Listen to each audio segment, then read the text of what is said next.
everybody, today we're going to be giving you a brief run through of Slido, which we'll be using at PI Live to collect questions from our audience for our speakers over both days of the conference.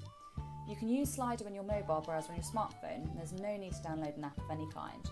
All you need to do is go to www.sli.do, that's sli.do, and you'll see this page here. Enter our event code, PILive18, which is the same as our social media hashtags for the event, and press join.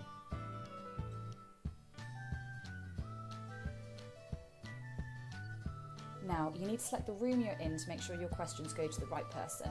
For this example, we'll imagine we're attending a talk on the main stage.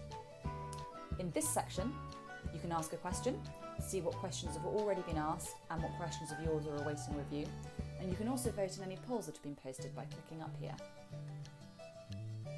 You can also add your name and your company if you'd like to, so you don't have to add your name and anew every time you want to ask a fresh question. It just saves you a bit of time. You can see I've already put my details in here. Speaking of asking questions, let me show you how to do that. It's super simple. All you need to do is tap this box here that says type your question in, and press send. Your question will hop down into the moderation queue down here. You can ask your question with your name attached or ask it anonymously, it's completely up to you. Once your question is in the moderation queue, one of our moderators will go over it and either approve or deny.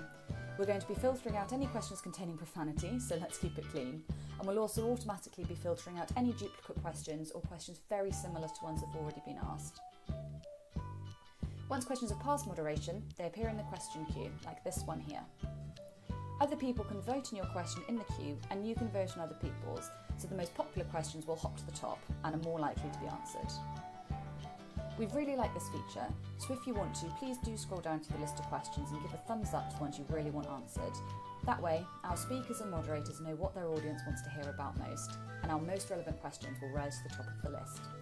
You can organise your list of questions by the most popular, the most recent, or just have a look at your own questions that have been asked. And that's pretty much it. Once you finish with one talk and move to another, you can use the drop-down list at the top to change rooms and ensure that your questions are going to the right place. Remember, if you don't select the right room, your questions will go into a queue for an entirely different session and they won't get answered in the session you're in. And that's it.